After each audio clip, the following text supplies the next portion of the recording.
I'd like you to meet Mark. We were in Costa Rica together in TEFL class, which is teaching English as a foreign language. And Mark is in the book. He's in a story about TEFL class. Good evening. And he's super tall. So, yes. Mark, let me ask you a question. Yes, Lucetta. So what led you to take TEFL in Costa Rica, and what was your favorite experience of your time there? Similar to you, I had sort of some stuff going on in my life, and I just needed a change. I've actually always wanted to live abroad in a Spanish-speaking country because I knew a little bit, but living in Chicago at the time, I was sick of the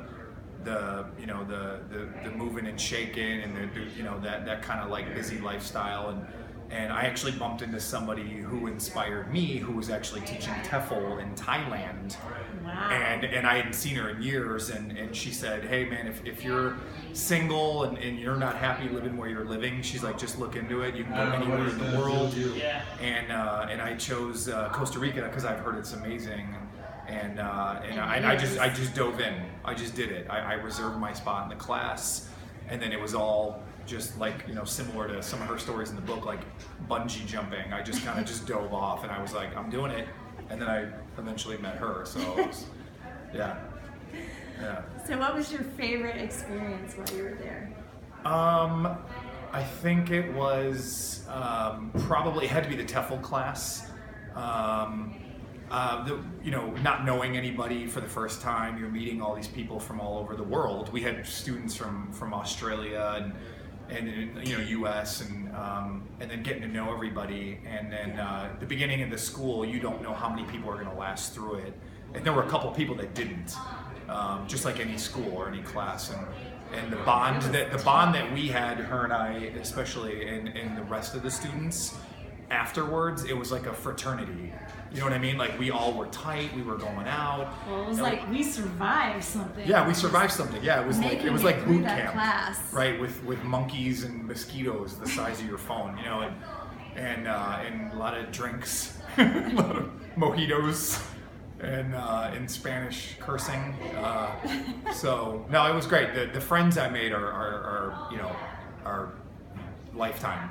And then her especially. So yeah.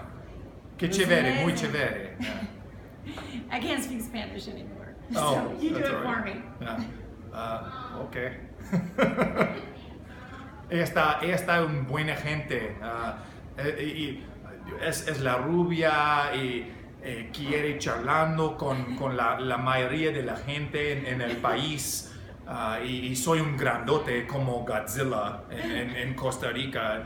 La mayoría de los estudiantes, tuvieron, miedo. Ay, Godzilla. I was so big, I scared the shit out of everyone there. So, but once you start speaking the language, like, she learned Swahili in Africa, they maybe didn't just look at her as a blonde who likes to jog, or something, but as somebody who gives a shit about the country she's in, which is what we were doing in Costa Rica. She was learning the language, I was learning the language, and we were teaching English. So it was the coolest thing I've ever done.